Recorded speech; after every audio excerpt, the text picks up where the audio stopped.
Hi, this is Sujatha. మళ్ళీ మీ ముందుకు వచ్చాను.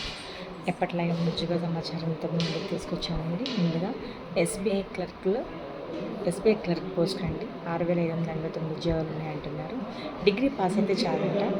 వాళ్ళే ట్రైనింగ్ ఇచ్చి వాళ్ళు జాబ్ తీసుకుంటారు. ఎగ్జాంపుల్ జాబ్ తీసుకుంటారు అంటున్నారండి. ఎస్బీఐ జూనియర్ అసిస్టెంట్ పోస్టులు చాలా మంచిగా ఉన్నాయి చూడండి.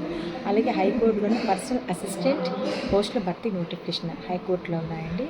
అది కూడా మీరు ఒకసారి ఆన్లైన్లో వెరిఫికేషన్ చేయండి, ఉంటుంది. మీరు నెట్ సెంటర్కి వెళ్తే కంపల్సరీ దొరుకుతుంది. నేను కూడా వెబ్సైట్ కూడా మీకు పంపిస్తాను.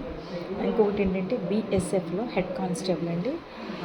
ఆర్ఓ అండ్ ఆర్ఎం పోస్టులు రిక్రూట్మెంట్ ఉన్నాయి. అదైతే ఓన్లీ 10th క్లాసు ఐటీఐ చదివిన పిల్లలకి.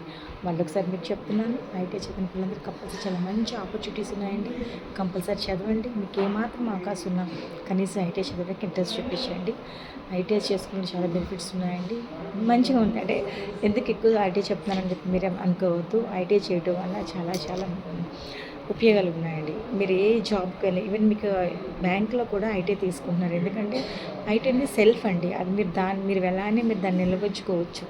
అంటే ఎలా అంటే ఇప్పుడు మీరు ఎంత ప్రేమ కింద ఉండవచ్చు, లేదంటే మీరు అక్కడ ట్రైనింగ్ చేసుకోవచ్చు, అవుట్ ఆఫ్ వెళ్ళొచ్చు, బయట ఊర్లకి వెళ్ళి చదువుకోవచ్చు.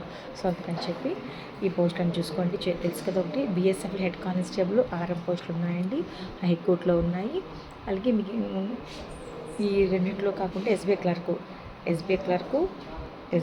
క్లర్క్ పోస్టులు ఉన్నాయి, జూనియర్ అసిస్టెంట్ పోస్టులు ఉన్నాయి, హైకోర్టులో ఉన్నాయి, మీకు బీఎస్ఎఫ్లో ఉన్నాయి. ఈ 3 కూడా ఈ వారంలో మీరు అప్లై చేసుకోండి. లింక్ మీకు పంపిస్తాను. కంపల్సరీగా ఇంట్రెస్ట్ ఉన్న వాళ్ళు కంపల్సరీ ఫాలో అవ్వండి. ఉద్యోగంలో మీకు మంచి బెనిఫిట్ వస్తుందని కోరుకుంటున్నాను. Thank you.